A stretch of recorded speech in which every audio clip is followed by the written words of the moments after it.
Hola, muy buenas. Estamos otra vez en un nuevo Kami Café con De Cerebros y Mates.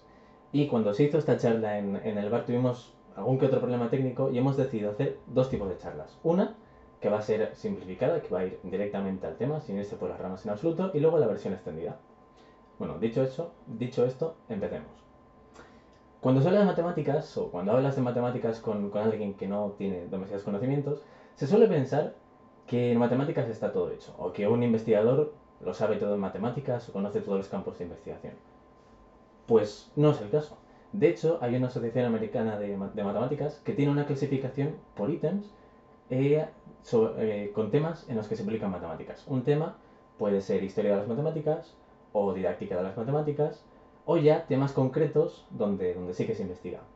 Bueno, si os paráis un momento a pensar, quizá una clasificación de este estilo, a lo mejor 500 ítems ya serían muchos. Bueno, de hecho, hay más. Hay... ¿Lo veis aquí? Estos son dos páginas de la clasificación. Bueno, pues hay páginas y páginas y páginas y páginas. Lo voy a pasar más rápido, pero bueno. La cuestión es que hay muchas páginas con muchos ítems. Podréis pensar que no, estos son letras aleatorias que he escrito yo dándole cabezazos al teclado. Y no es el caso. De hecho, aquí veis un detalle de esta clasificación. Por ejemplo, en mi caso de investigación, singularidades, que es más mi rama. Monodromía, singularidades locales, anillos invariantes de analíticos. Bueno, la cuestión. Estos son temas no demasiado concretos en los que sí que se investiga y están, lo dicho, clasificados en esta clasificación, valga la redundancia. Bueno, ¿cuántas páginas hay? Pues hay unas 47 páginas con aproximadamente 6.100 ítems. Bueno, para que os hagáis una idea, Pokémon hay unos 800. Y de hecho a mí me costaría bastante enumerar 6.100 de algo si no son palabras aleatorias o directamente números. Con lo cual, sí hay bastante. Y no se sabe todo en matemáticas. Y no, un investigador no puede conocer todos los campos de investigación, ni de lejos. Bueno, como dije una vez cuando salí de fiesta con los Teletubbies y acabé en una orgía con ellos, yo ya. Ahora os toca a vosotros. Aquí tenéis una muestra de lo que pasó este día. Y sí, mi humor es bastante absurdo, bastante quizá negro y sobre todo muy malo. Bueno, ha llegado el momento de la magia. Bueno, pensad un número de forma aleatoria. El número que queráis, pero de forma aleatoria. No tiene necesariamente que ser vuestro número favorito, es cualquiera de forma aleatoria, lo he dicho. ¿Lo tenéis ya? Tenedlo en mente el resto de la charla. Bueno, he repetido varias veces esto de aleatorio. Además, a propósito. Por lo tanto, aleatorio y probabilidad van bastante de la mano. Pues lo dicho, hablemos de probabilidad. La probabilidad empieza, digamos, tiene sus inicios en el siglo XVI con Cardano.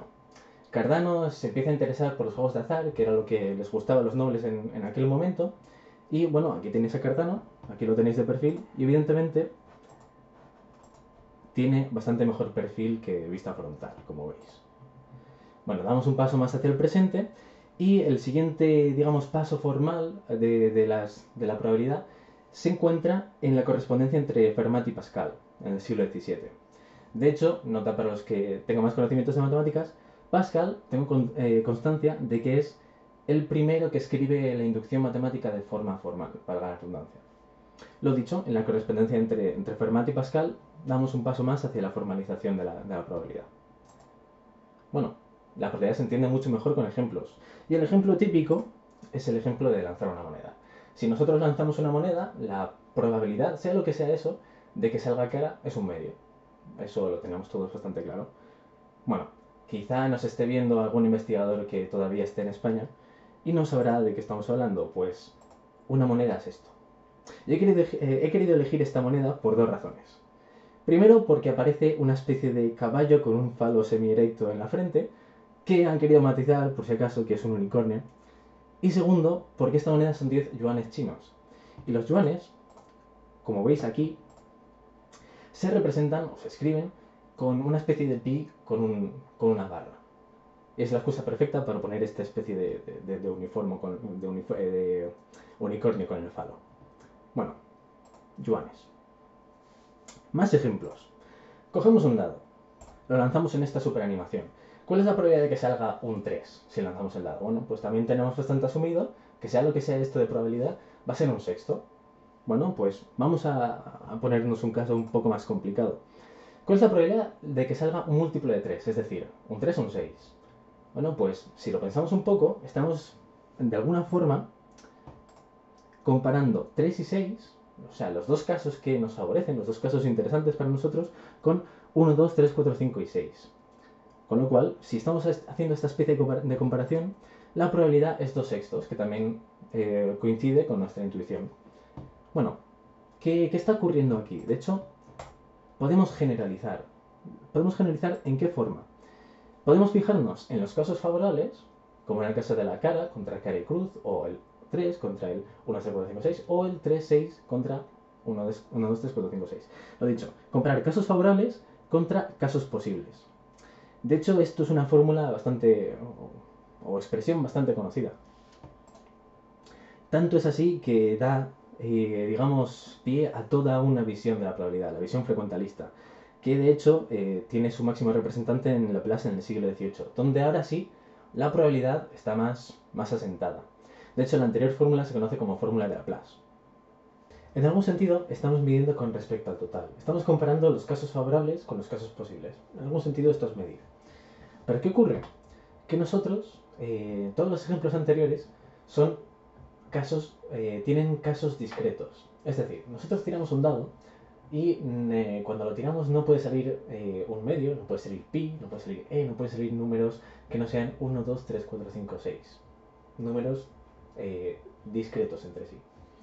Bueno, pues, ¿qué ocurre cuando consideramos un continuo de posibilidades, de sucesos? Bueno, pues, hablemos ahora de la paradoja de Bertrand. ¿En qué consiste? Primero, tomamos una circunferencia. Y cuando nosotros tomamos una circunferencia, si inscribimos un triángulo equilátero, este triángulo, que inscribir significa que toque los vértices de la circunferencia, es único salvo las rotaciones que haya. Es decir, si nosotros tenemos una circunferencia y le inscribimos un triángulo, la longitud del lado del triángulo está determinada, una vez ya está determinada la circunferencia. Con lo cual, tomad esta longitud y apartarla un momento. Bueno, la paradoja de Bertrand habla de... Nosotros cogemos dos puntos de forma aleatoria en la circunferencia y los unimos. Esto es lo que se llama un arco, por ejemplo, esto.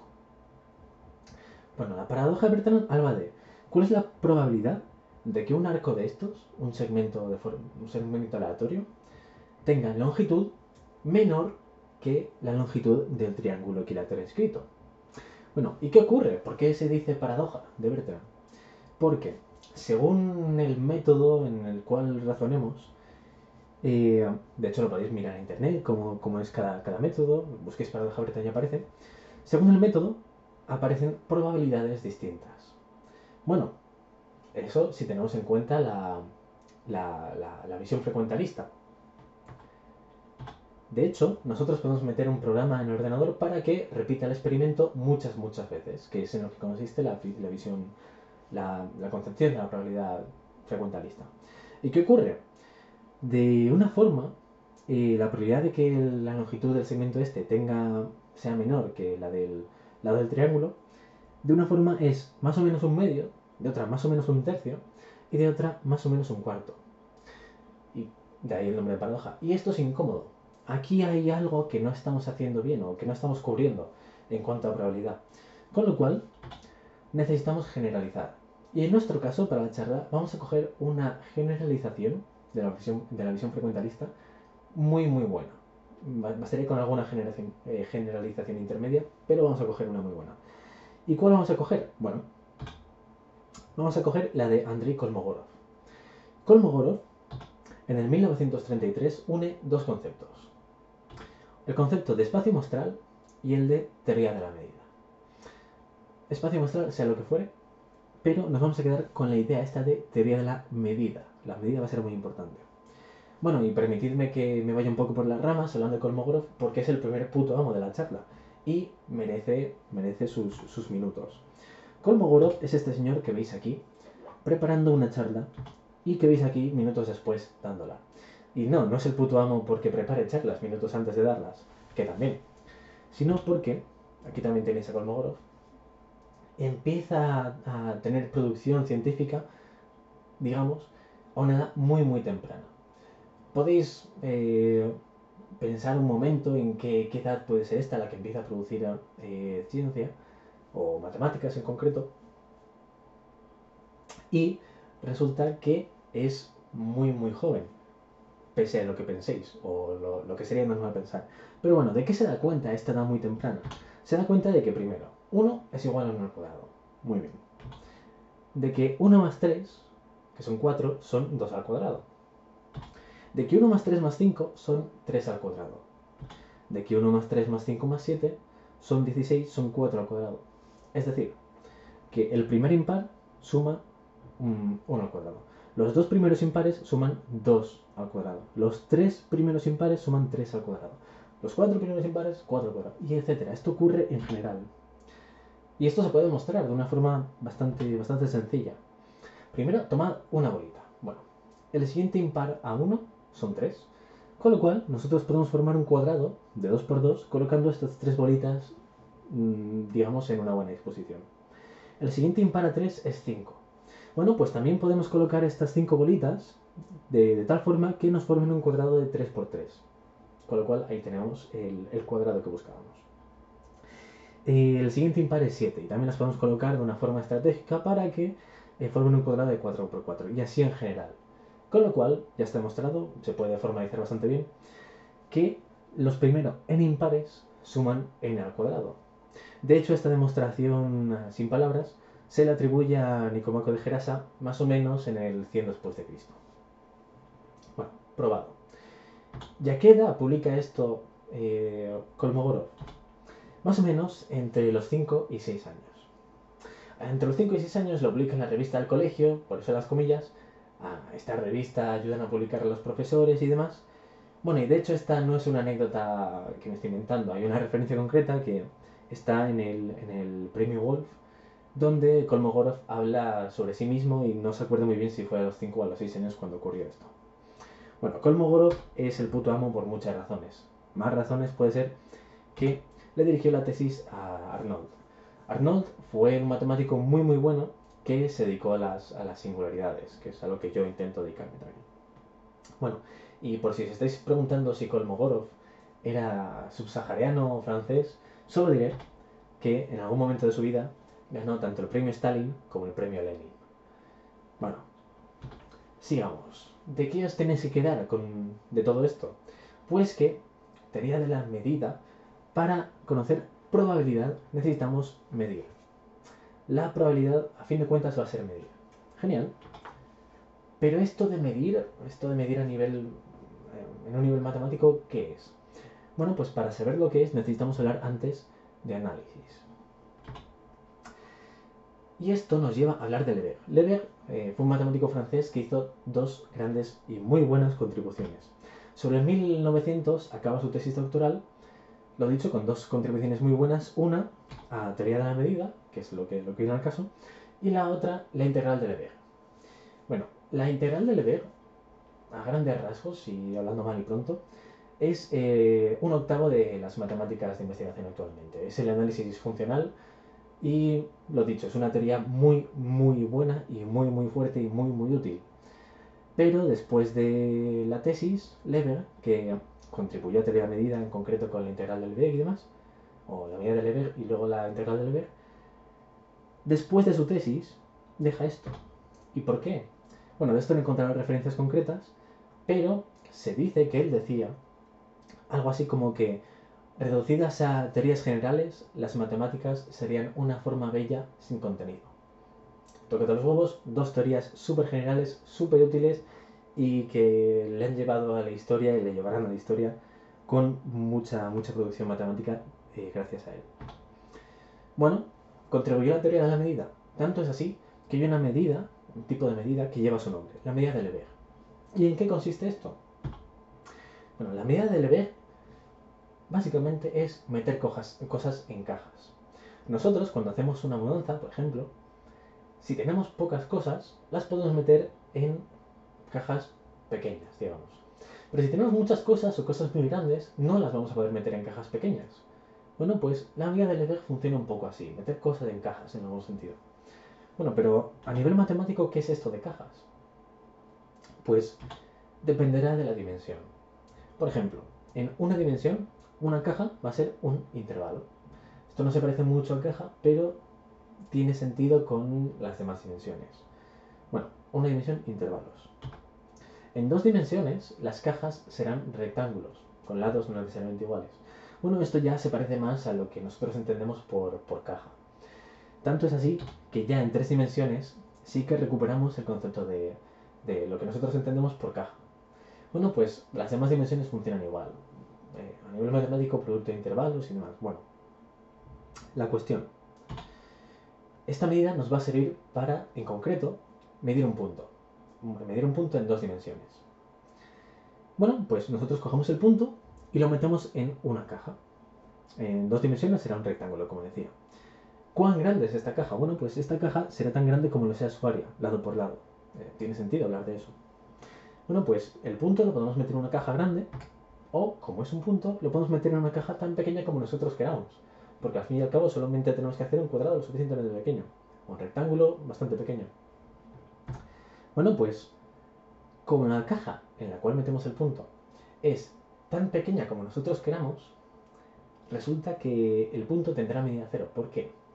En matemáticas, cuando algo es tan pequeño como nosotros queramos, significa que es cero. Por ejemplo, imaginad que tomamos un número, del cual solo sabemos que es o cero o positivo. Pero también sabemos que este número es tan pequeño como cualquier otro número que nosotros con el cual comparemos. Con lo cual, como es tan pequeño como cualquier otro número, solo queda la posibilidad de que sea cero. En concreto, este razonamiento sirve para la medida del punto. La medida del punto, entonces, tendrá medida cero, porque lo hemos metido en cajas tan pequeñas como queramos. Bueno, pues es un conjunto que tiene medida cero. Los conjuntos que tienen medida cero también se llaman nulos, a secas, o conjuntos nulos, para hablar un poco más en términos matemáticos. Bueno, también hay otros conjuntos nulos, en concreto uno muy famoso. Primero, coged el intervalo 0, 1 y divididlo en tres partes iguales y quitad la parte del medio, es decir, esto. Bien, tenemos ahora dos segmentos que miden un tercio. Muy bien. Estos dos segmentos nosotros los podemos volver a dividir en tres partes iguales y podemos volver a quitar la parte del medio. Algo así. Y esto lo podemos repetir con los segmentos restantes. Y otra vez, y otra vez, y otra vez. Bueno, pues si esto lo hacemos infinitas veces, lo que nos queda al final es lo que se llama el conjunto ternario de Cantor. Cantor es este señor que veis aquí y este conjunto, lo que queda al final, es el conjunto ternario de Cantor que lleva su nombre. Bueno, pero estamos hablando de conjuntos que miden cero, de nulos. ¿Estos son nulos? Bueno, recordad que lo que tenemos al final es el conjunto de Cantor, con lo cual el conjunto de Cantor lo podemos meter en concreto en la caja que forma el primer paso. ¿Qué mide esta caja de dimensión 1? Bueno, pues esta caja mide 1, el intervalo 0, 1.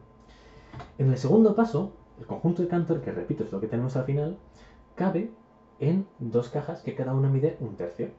Entonces tenemos 2 tercios de, digamos, medida total. En el tercer paso, volvemos a disminuir la medida total de las cajas. Estamos cogiendo 4 cajas que miden un noveno cada una, con lo cual 2 tercios al cuadrado. En el siguiente paso, la medida total son 2 tercios al cubo. En el siguiente a la cuarta, el siguiente a la quinta.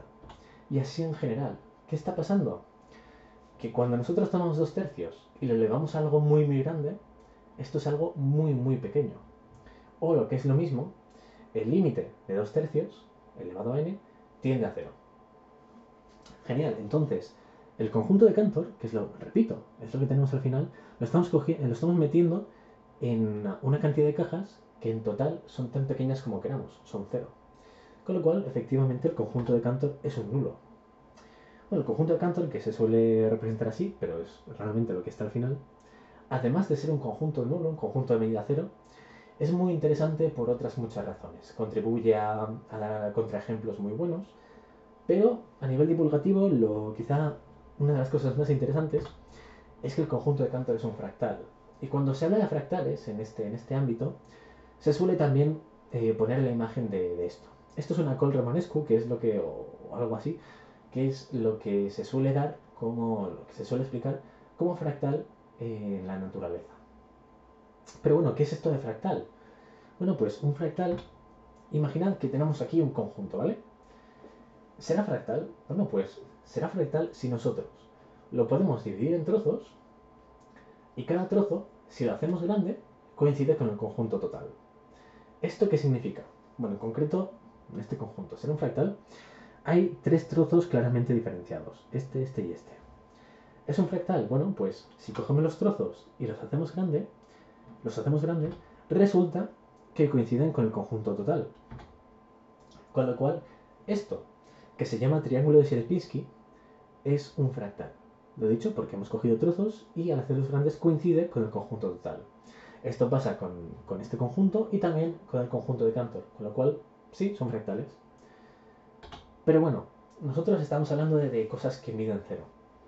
En concreto, va a haber algo que mide cero, un nulo, muy interesante para esta charla. Y es que, si nosotros cogemos un punto, este punto lo hemos metido en una caja tan pequeña como queramos, con lo cual el punto mide cero. Pero eso también lo podemos hacer con dos puntos. Dos puntos, cada uno lo podemos meter en cajas tan pequeñas como queramos. Y lo mismo que con 2 pasa con 3, y con 4, con 5, etc. Pero ahora imaginad que no cogemos una cantidad finita, sino que cogemos una cantidad infinita de puntos, infinito numerable. ¿Este adjetivo qué significa, lo de numerable? Bueno, pues numerable es básicamente que se puede etiquetar. Nosotros, cuando estamos contando algo, básicamente estamos poniendo etiquetas, estamos listando. Por ejemplo, contamos personas en una cena y empezamos 1, 2, 3, 4. Cuando estamos, digamos, señalando y asignándole un número, estamos haciendo una etiqueta. Estamos relacionando los números con los objetos. Bueno, pues si esto lo hacemos igual, pero indefinidamente, una cantidad infinita de veces, entonces lo que tenemos es un conjunto, una cantidad de cosas numerable. Y en eso consiste. Nosotros tenemos infinitos puntos y los vamos etiquetando. Bueno, los vamos etiquetando así indefinidamente. De una forma infinita, digamos. Bueno, pues resulta que una cantidad numerable, un infinito numerable de puntos, es un nulo, mide cero. Y esto se puede demostrar de una forma bastante elemental. ¿Y cómo? Bueno, cogemos el punto que hemos etiquetado con 1 y lo metemos en una caja que mida 1/2 por 1. Lo metemos aquí. Esta caja, este rectángulo, tiene área 1/2. Bueno, apartamos esta caja. Cogemos el punto que hemos etiquetado con 2 y lo metemos en una caja, digamos, la mitad, de 1/2 por 1/2. Lo metemos aquí, el área es 1/4, bueno, muy bien, lo apartamos. Al tercer punto igual, lo metemos en una caja, digamos, la mitad, otra vez, 1/4 por 1/2. Tal. Y así lo hacemos con todos los números. Bueno, tenemos todos los puntos, tenemos todos los puntos metidos en cajas, pero nosotros si movemos la caja, esto no cambia su tamaño, no cambia su área. Y esto tiene un perfecto sentido. Con lo cual podemos reordenar las cajas. Entonces, cogemos la primera caja y la ponemos aquí. La segunda la encajamos aquí. La tercera ahí. Cuarta, quinta, sexta, etc. ¿Qué ocurre? Cuando nosotros hemos amontonado todas estas cajas, lo hemos hecho de tal forma que lo que tenemos al final es un cuadrado de 1 por 1. Con lo cual esto tiene área 1. ¿Qué pasa? Yo he dicho que esto era tan pequeño como yo quisiera. Pero mide 1. Pero imaginad que ahora estamos en el ordenador y pinchamos esta imagen y la hacemos pequeña a escala. Bueno, si la hacemos pequeña a escala no hay ningún problema, los puntos pueden seguir en sus cajas con alguna que otra explicación más. Pero bueno, la cuestión es que podemos hacer esta imagen tan pequeña como queramos y conseguir que esta caja o este conjunto de cajas que antes medía 1 ahora mida una cantidad pequeña x por x. Pero ¿qué pasa? Cuando x es muy pequeño, x al cuadrado es muy pequeño. Por ejemplo, 0,1 por 0,1 es 0,01. Con lo cual, hemos metido todos estos puntos en cajas que en total vuelven a ser tan pequeños como nosotros queramos. Con lo cual, esta cantidad infinito numeral de puntos es un nulo, tiene medida 0.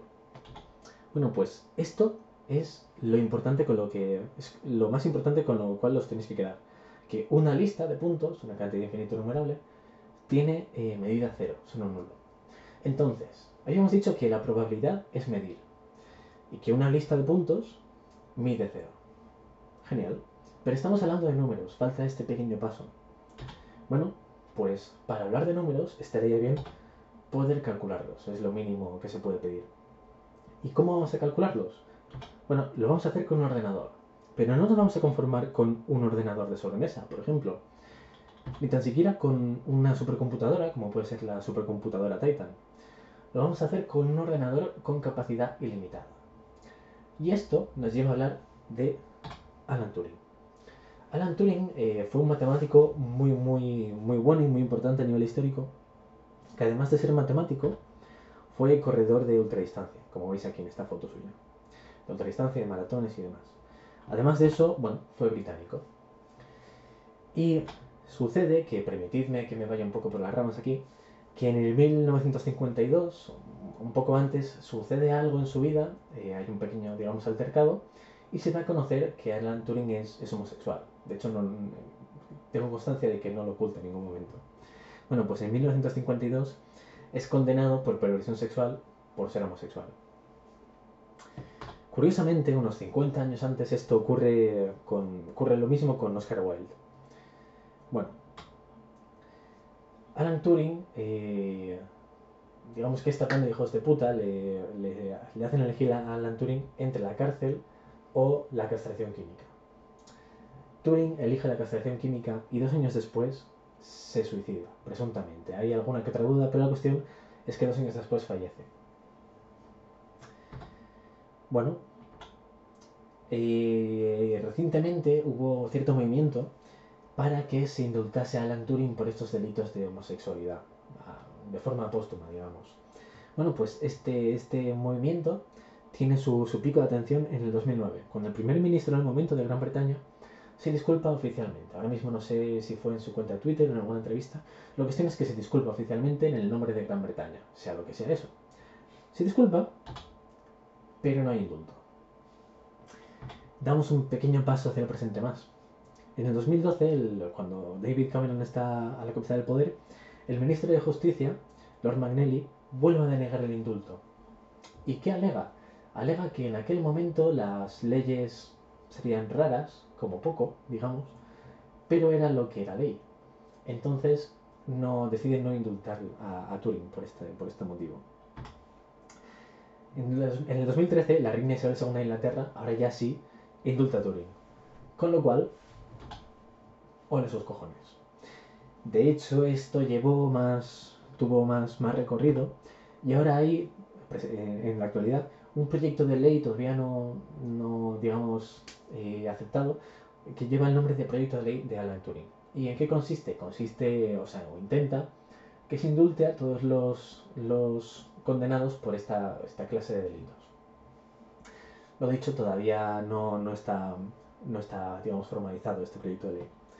Permitidme acabar esta reflexión con uno de los poemas que Oscar Wilde escribió en la cárcel condenado por estos delitos, o por lo menos un fragmento de uno de estos poemas, que dice algo así como: confinado en otros patios, en otras almas, en pena me preguntaba si había hecho algo grande o algo insignificante, cuando una voz me susurró al oído: ese hombre va a la horca.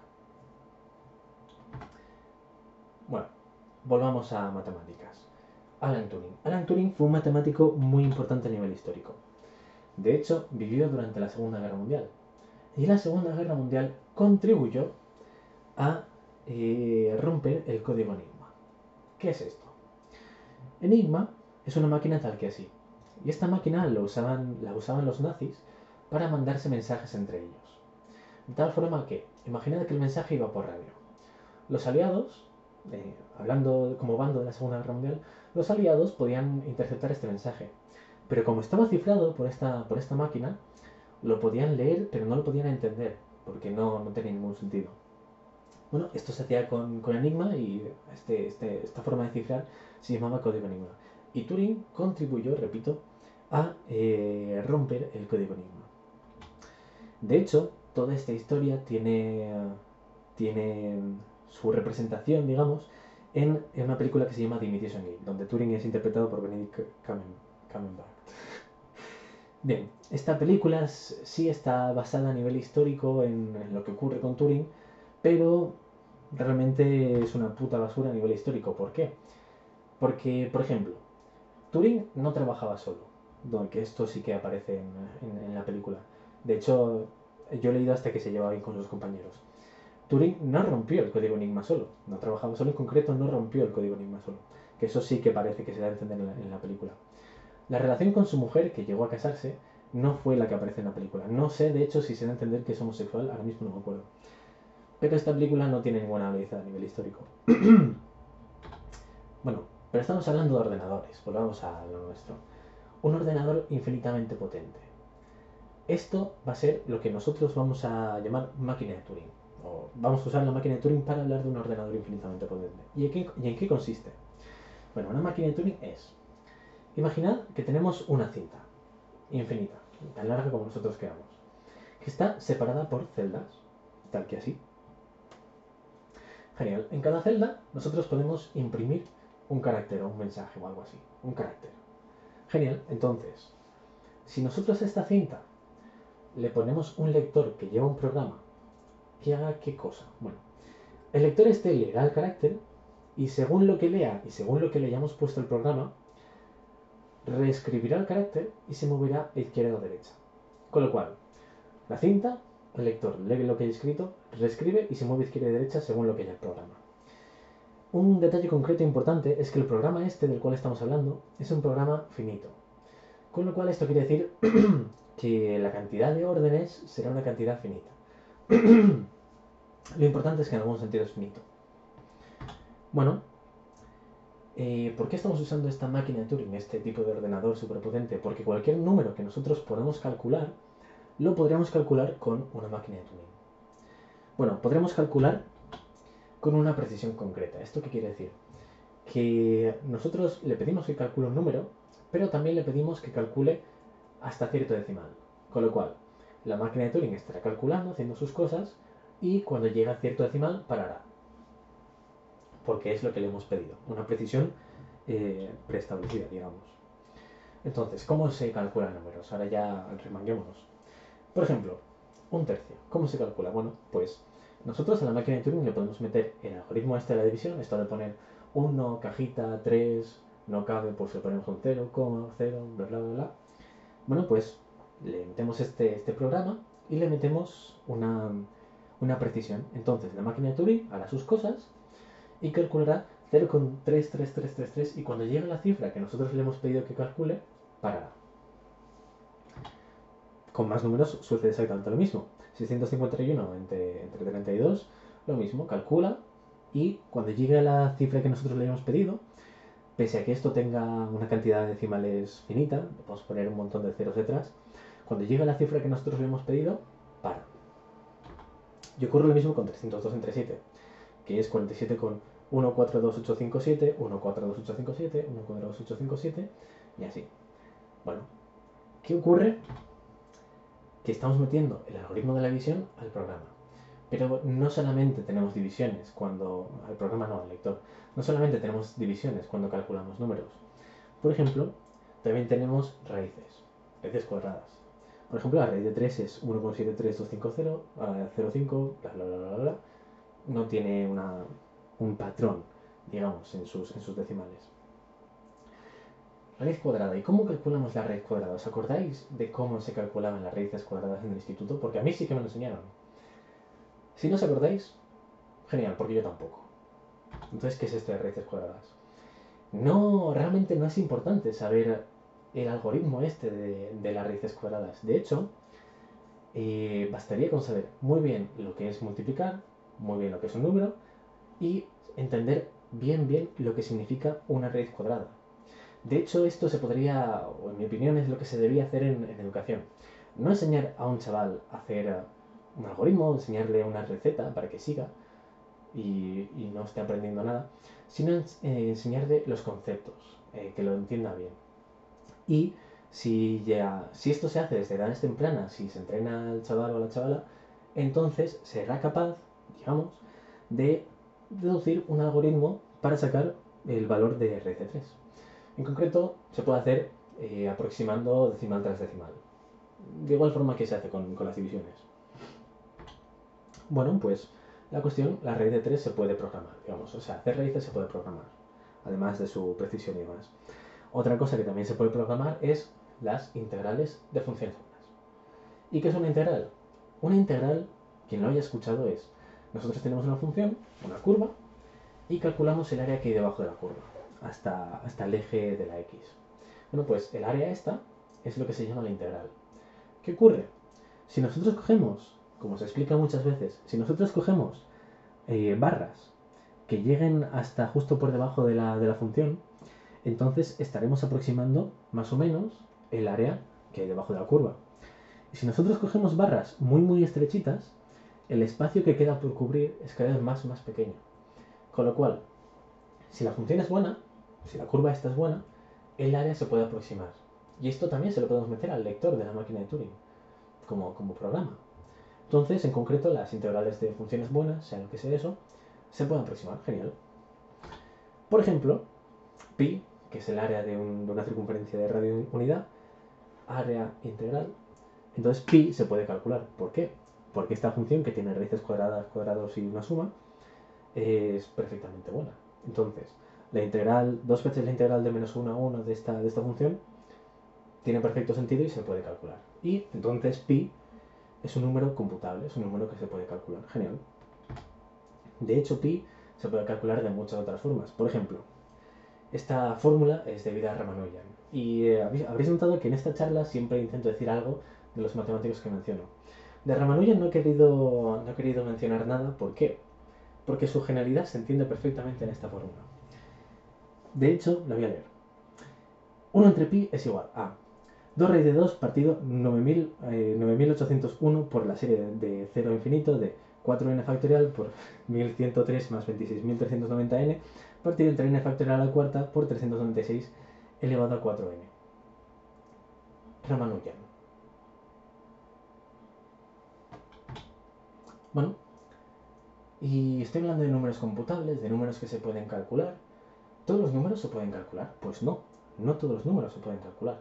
De hecho, la cantidad de números que se pueden calcular es numerable. Es decir, hay una lista de números que se pueden calcular. Son infinitos, perfecto, pero hay una lista. Y esto, digamos que es poco en comparación a todos los números posibles. Bueno, un momento. Yo había dicho que probabilidad, de alguna forma, es lo mismo que medir. Bueno, que calcular probabilidades es medir. He dicho también que una lista de puntos tiene medida cero, son un nulo. Y también he dicho que los números computables, los que se pueden calcular, son una lista de números. Con lo cual, los números computables son una lista. Una lista tiene medida cero, con lo cual los números computables tienen medida cero. Pero lo que tiene medida cero tiene probabilidad cero de salir. Con lo cual, los números computables que tienen medida cero tienen probabilidad cero de salir. Conclusión. Si al principio de la charla habéis pensado un número que podéis calcular, entonces no lo habéis elegido de forma aleatoria, no habéis elegido al azar. ¿Por qué? Porque los números computables, que son los que se calculan, tienen probabilidad cero de salir. Entonces, la probabilidad de escoger un número al azar, con esto al azar algo lo suficientemente bueno y razonable. No voy a entrar en detalles, pero es un tecnicismo a nivel de matemático. Pero bueno, un número al azar, con hacer algo bastante bueno, que sea computable, que se pueda calcular, tiene probabilidad cero de salir. No lo habéis escogido al azar. Con lo cual no me servís como cómplice, como público. Pero un momento, hay números no computables. Por ejemplo, esto nos lleva a hablar de Gregory Chaitin.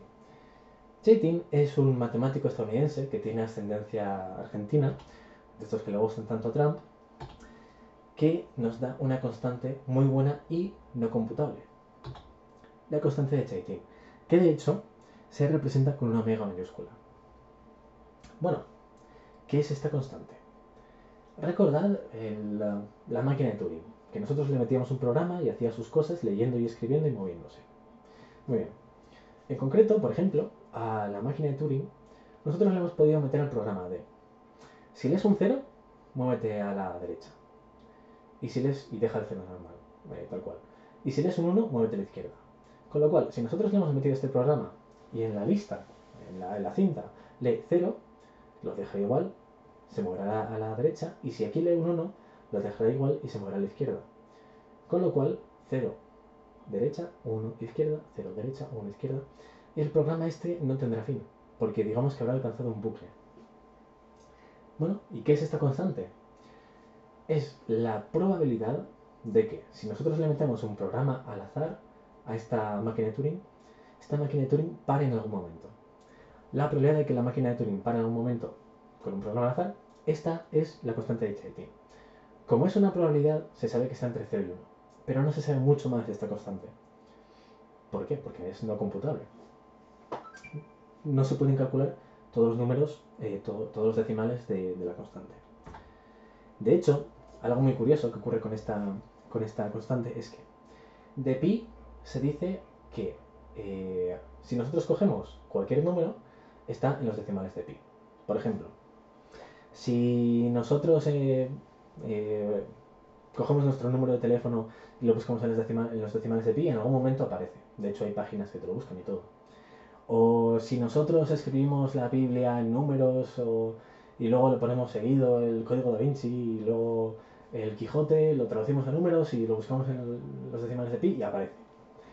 Pero esto, primero, dos cosas. A ver, primero, esto de que cualquier número está en la constante de pi no es cierto. ¿Por qué?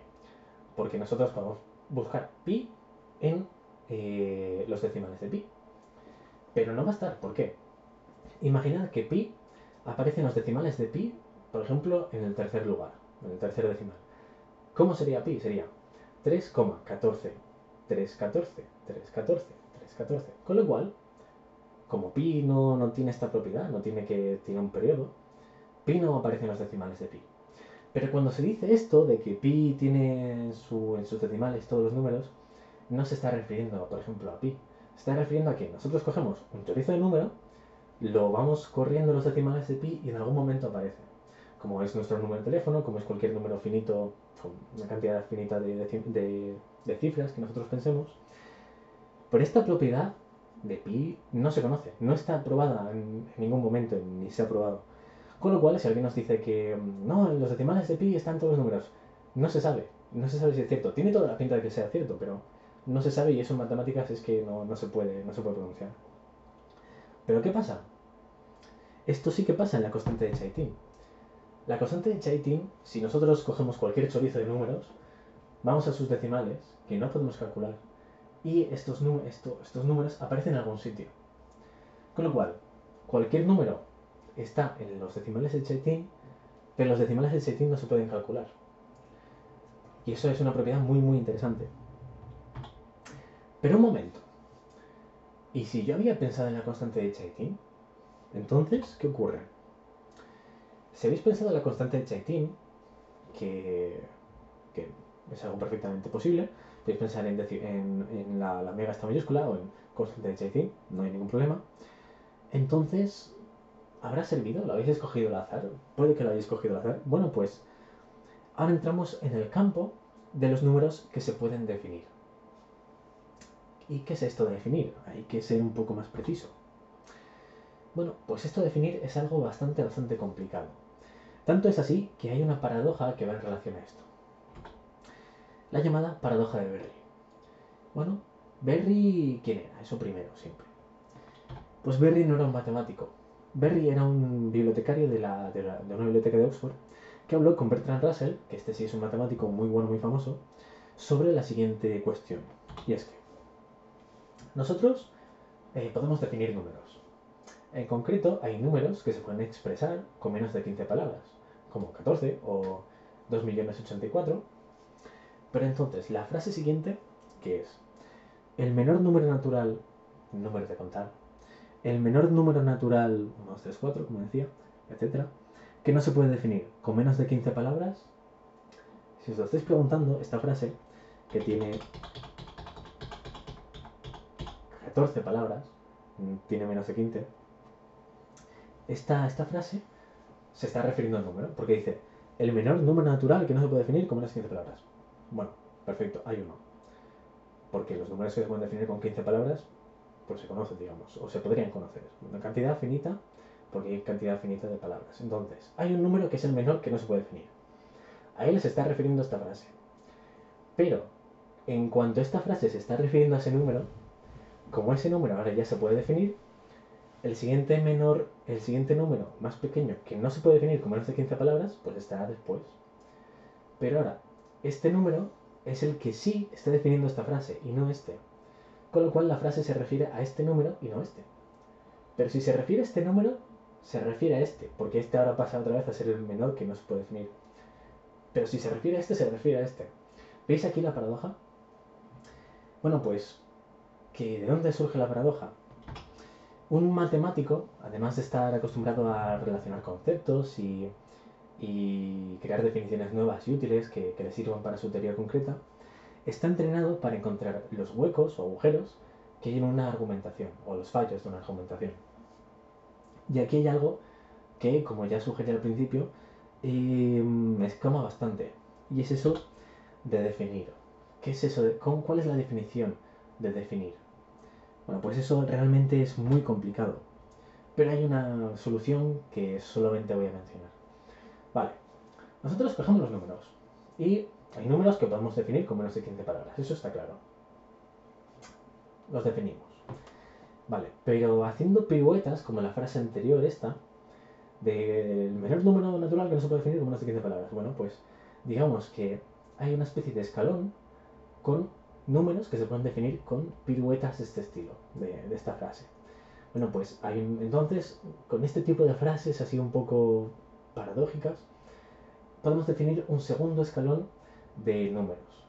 Pero podemos volver a hacer la misma especie de pirueta para definir otra clase de números.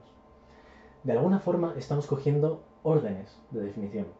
Estamos cogiendo el definir 0, que es, digamos, el inicial, el definir 1, con piruetas de este estilo, del menor número natural que no se puede definir con las siguientes palabras, y así indefinidamente, escalón tras escalón tras escalón. Definir 0, 1, definir 2, 3, etc. Bueno, como decía, esto es muy complicado y la definición rigurosa es bastante, lo dicho, complicada de transmitir. Tanto es así que George Poulos, en el 1969, o como se pronuncia, usó una versión formal de esta paradoja para probar uno de los teoremas de incompletitud de Gödel, de una forma más sencilla. Con esto es sencilla algo relativo. Estos teoremas de incompletitud, no voy a entrar en detalle, pero son teoremas complicados de entender y de demostrar, y también de explicar. La cuestión es que, digamos que esta paradoja sirve para demostrarlo de forma sencilla, relativamente hablando. Pero bueno, de hecho, en algún sentido, los números que se pueden definir también son un nulo y no tienen probabilidad de salir. La cuestión, si habéis pensado en un número que podéis calcular, tiene medida cero, o sea, tiene probabilidad cero de salir. Entonces no lo habéis pensado bien. Y si habéis pensado en un número que podéis pensar, que podéis definir, tampoco tiene probabilidad de salir. Bueno, para acabar, me gustaría hacer una pequeña reflexión en forma de cita célebre que se suele dar en este tipo de charlas. Y para ello, en ocasiones, las matemáticas son como la vida. O como nuestro presidente del gobierno. Incomprensible. Muchas gracias.